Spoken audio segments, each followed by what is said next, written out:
اسلام رہے گا، لیکن کیسے رہے گا؟ اس جلسے میں جتنے لوگ نوجوانوں کے سروں پر ٹوپیاں نہیں ہیں، کیا کسی نے منع کیا کہ تم ٹوپی پہن کر جلسے میں مت جانا؟ آپ فجر کی اذان ہوتی ہے، آپ مسجدوں میں نہیں جاتے ہو، کیا کوئی آپ کے دروازے میں تالا لگا کر رکھا ہے کہ تم مسجدوں تک مت جانا؟ آپ کے گھروں میں قرآن ہے مگر آپ قرآن نہیں پڑھتے ہو، کیا کسی نے کہا کہ قرآن کی تلاوت کی آواز آئے گی تو ہم جا کر کورٹ میں مقدمہ درج کر دیں؟ آج ہماری بیٹیوں کے سروں سے دوپٹہ اتر رہا ہے اور مزاروں پر 1 لاکھ چادریں چڑھ رہی۔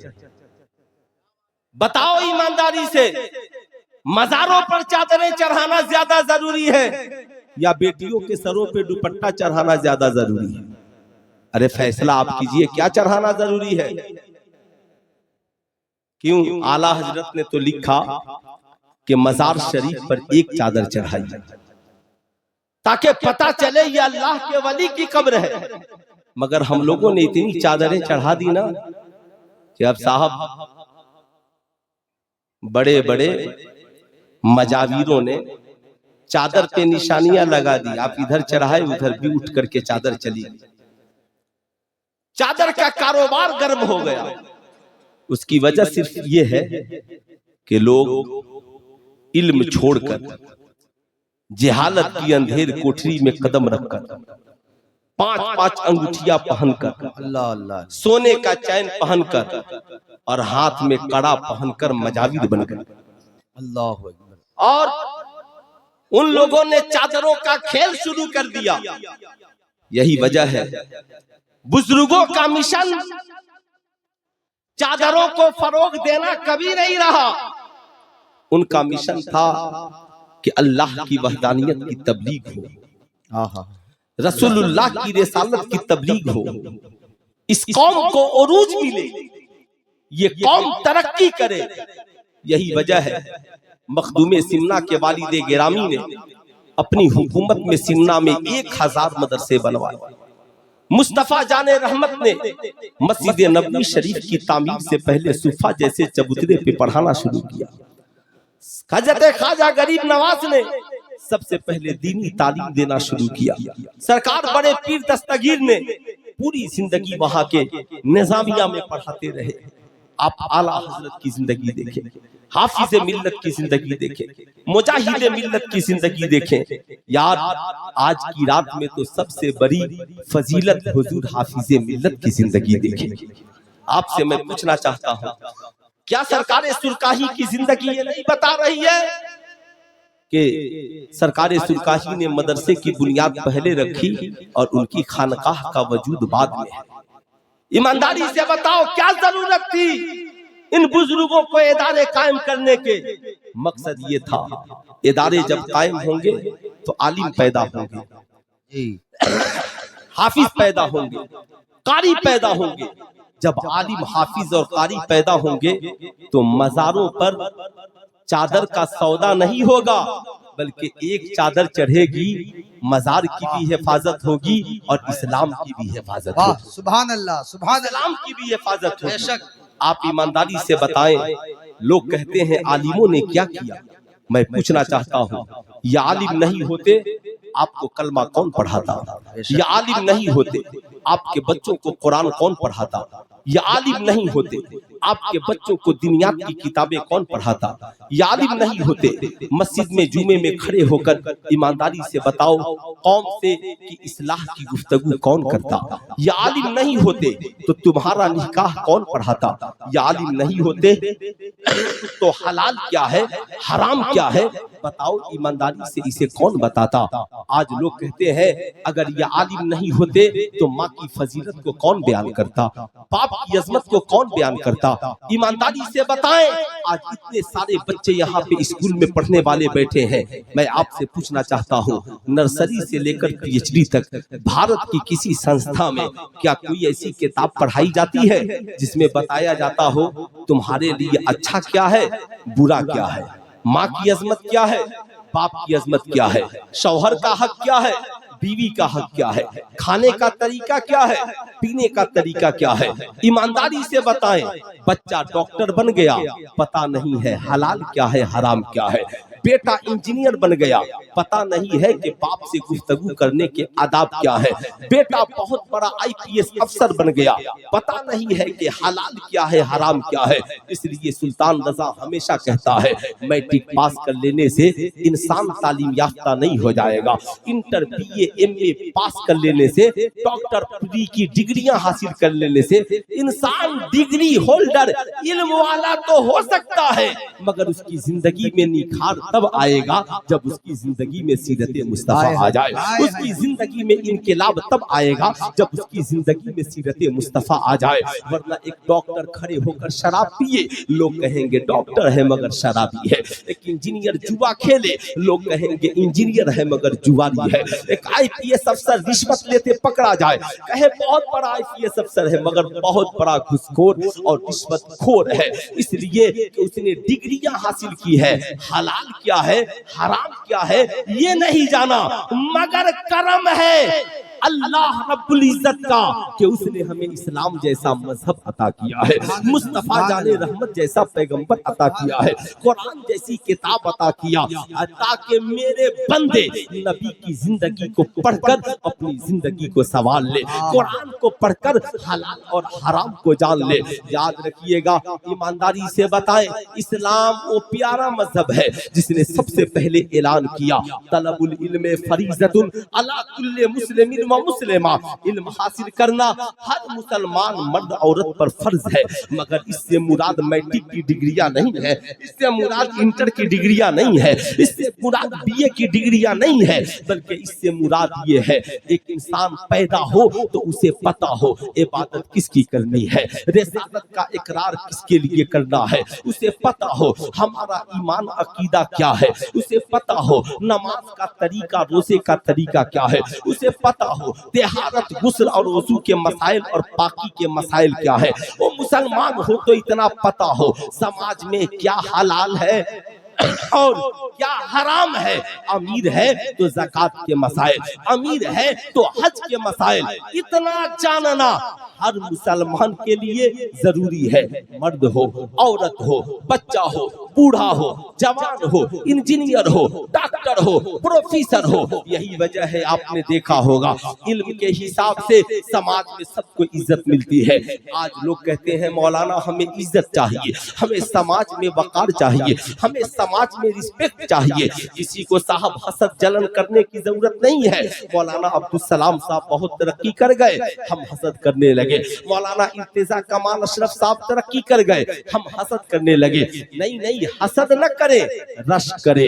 آپ یہ سوچے مالک و مولا تو نے ان کو ترقی دی ہے، مجھے بھی ان کے جیسا عالم بنا دے، مولا تو نے فلاں صاحب کو حاجی بنا دیا، مولا مجھے بھی ان کے پیچھے پیچھے مکہ اور مدینہ بلا دے، فلاں صاحب کو مالک و مولا تو نے عالم بنا دیا، ہمیں بھی ان کے صدقے میں عالم دین بنا دے۔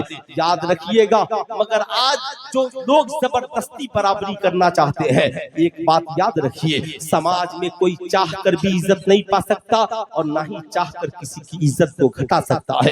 اللہ جسے چاہتا ہے عزت سے نوازتا ہے، جسے چاہتا ہے ذلت عطا کر دے، یہ اس کی مرضی ہے۔ رب کے فیصلے پر راضی رہیے، کوشش کرتے رہیے، مگر سماج میں عزت کا ایک ہی ذریعہ ہے۔ قرآن کہتا ہے اوتوا العلم درجات، جو پڑھے گا اللہ اس کے رتبے کو بڑھا دے گا، جو پڑھے گا اللہ اس کی عظمت میں اضافہ کر دے گا۔ آپ نے دیکھا ہوگا ڈاکٹر اپنے علم کے مطابق عزت پاتا ہے، انجینئر اپنے علم کے مطابق، پروفیسر اپنے علم کے مطابق، عالم اپنے علم کے مطابق، حافظ اپنے علم کے مطابق، سماج میں سارے لوگ اپنے اپنے علوم کے مطابق عزت پاتے ہیں۔ لیکن آپ نے ایسا نہیں دیکھا ہوگا کہ ایک شخص ڈاکٹر ہو اور انجینئر کے پیچھے ہاتھ باندھ کر کھڑا ہو، انجینئر ہو پروفیسر کے پیچھے ہاتھ باندھ کر کھڑا ہو، پروفیسر ہو سائنٹسٹ کے پیچھے ہاتھ باندھ کر کھڑا ہو۔ نہیں صاحب، دنیاوی تعلیم میں کوئی کسی کے پیچھے ہاتھ باندھ کر کھڑا نہیں ہوتا، مگر قسم خدا کی جب ہماری قوم کا ایک بچہ دارالعلوم رضویہ دیگیا رحیمیہ اینا سے فارغ ہو کر جب اپنی بستی میں پہنچا ہے اور پہنچ کر کے مصلی امامت پہ کھڑا ہوا ہے، کیا عالم، کیا حافظ، کیا ڈاکٹر، کیا انجینئر، کیا مکھیا، کیا امیر، کیا غریب، سارا زمانہ اس حافظ قرآن کے پیچھے ہاتھ باندھ کر کھڑا ہو گیا ہے۔ کسی نے پوچھا، اے ڈاکٹر صاحب، آپ تو سماج کے بڑے پڑھے لکھے انسان ہیں، سب سے بریلینٹ ہے، عقل والے ہیں، آپ بتائیں آپ نے اتنی موٹی موٹی کتابیں پڑھی ہیں، مگر کیا بات ہے جب آپ کو کوئی مسئلہ جاننا ہو تو آپ مولانا ارتضیٰ کمال صاحب کو فون لگاتے ہیں، مولانا افضل مظفر پوری صاحب کو فون لگاتے ہیں، حضرت یہ بتائیے ہمارے لیے یہ کام کرنا کیسا ہے، ہمارے لیے یہ کام کرنا کیسا ہے۔ اب صاحب میڈیا والوں نے جب پوچھا تو ڈاکٹر صاحب ذاکر نائک کی طرح دنیا دار نہیں تھے، جن کا لباس نہیں بدلا ہو بلکہ ان کا دل بھی بدلا تھا، لباس بھی بدلا تھا۔ ڈاکٹر صاحب نے کہا، جانتے ہو میڈیا والوں، میں ڈاکٹر ضرور ہوں مگر میرا ضمیر مردہ نہیں ہے۔ سنو، ہم ڈاکٹر، انجینئر، پروفیسر، سماج میں تم ہمیں عزت بھری نگاہوں سے دیکھتے ہو مگر ہم اپنے عالم کو دیکھ کر کھڑے ہو جاتے ہیں، ہم اپنے عالم کا استقبال کرتے ہیں، ہم اپنے حفاظ کرام کی عزت کرتے ہیں۔ کہا اس عزت کی کیا وجہ ہو سکتی ہے؟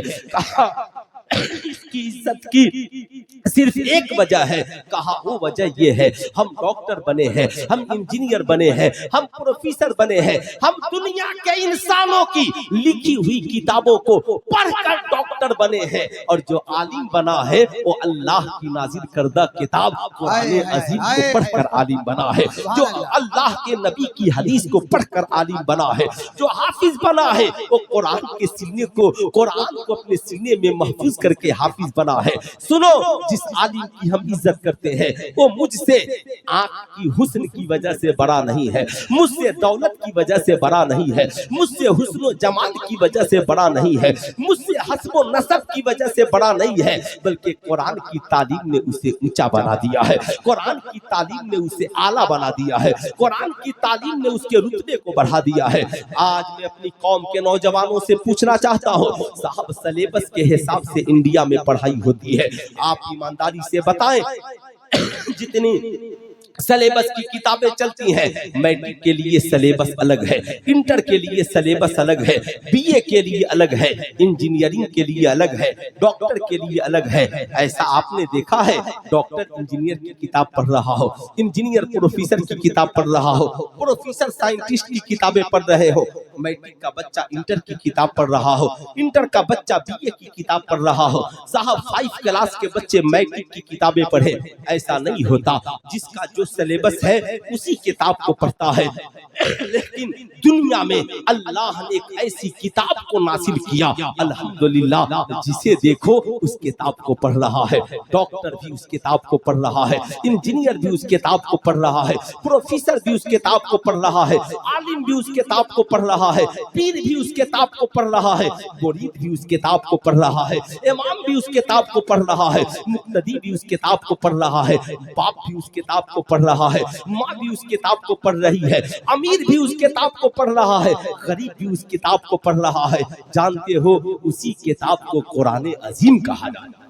سبحان اللہ۔ اس کتاب کا کیا نام ہے؟ پورا مجمع ہاتھ اٹھا کر بول دے، کیا نام ہے؟ قرآن۔ ذرا زور سے بولے، کیا نام ہے؟ قرآن۔ کتنے لوگوں کے گھروں میں قرآن ہے؟ ذرا ہاتھ اٹھائیے تو۔ ماشاءاللہ، سب کے گھروں میں قرآن ہے، کیا بات ہے۔ اگر آپ کے گھر میں قرآن ہے تو دنیا کی بہت بڑی دولت آپ کے گھر میں ہے۔ لیکن میں آپ سے پوچھنا چاہتا ہوں، ایمانداری سے بتائیں، قرآن صرف رکھنے سے کام چلے گا یا قرآن کو پڑھنے کی ضرورت ہے، قرآن پہ عمل کرنے کی ضرورت ہے؟ آج کتنے مسلمان ہیں جو قرآن کو اتار کر کنز الایمان کی شکل میں پڑھتے ہیں؟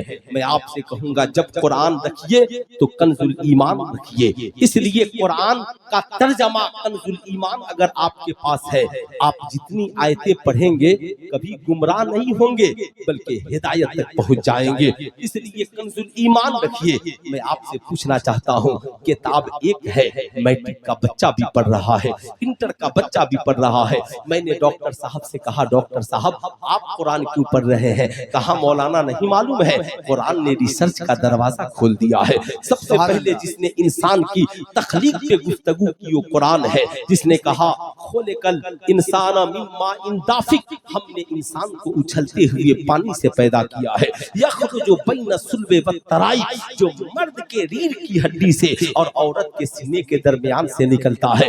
یہ قرآن ہے جو ریسرچ کا دروازہ کھول رہا ہے۔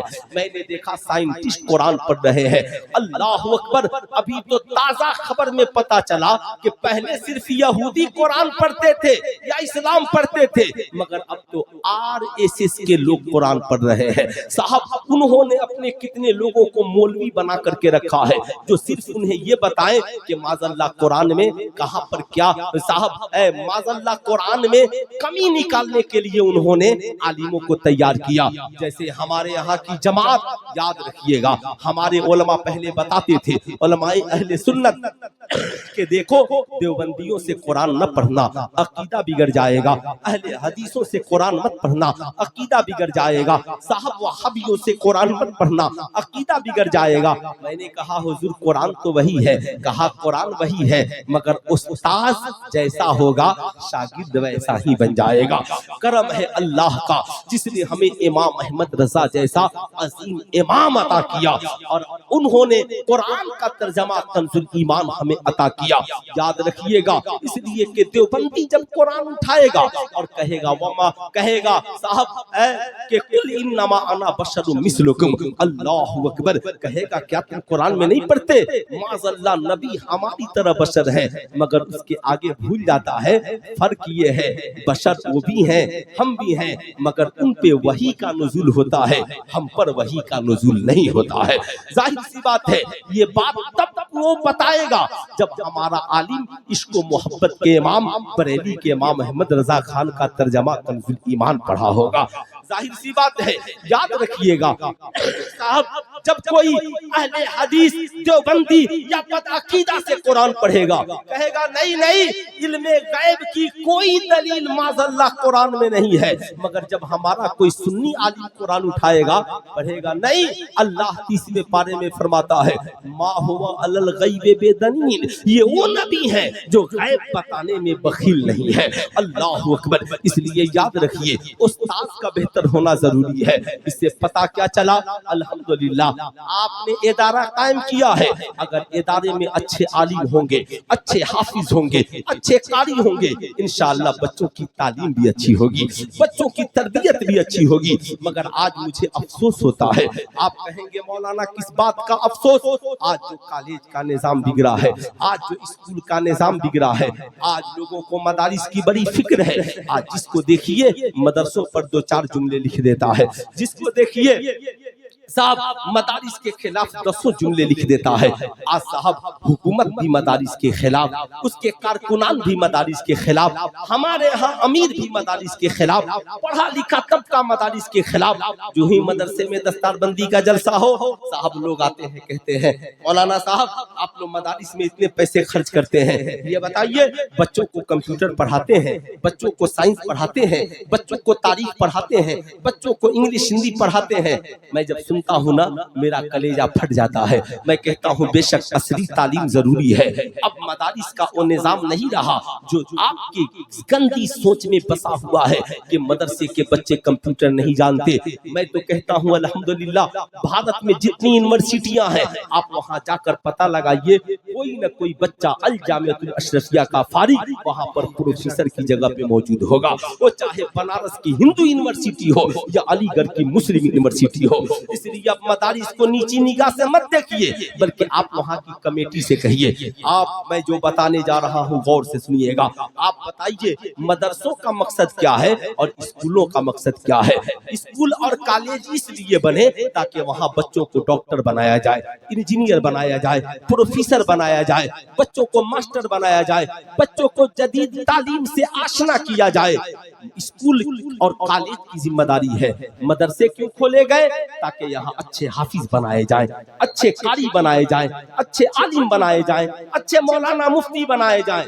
ایمانداری سے بتائیے سماج میں اگر اچھے ڈاکٹر کی ضرورت ہے، اچھے انجینئر کی ضرورت ہے، اچھے پروفیسر کی ضرورت ہے، اچھے وکیل کی ضرورت ہے، جج کی ضرورت ہے، IPS افسر کی ضرورت ہے، تو سماج کو اچھا بنانے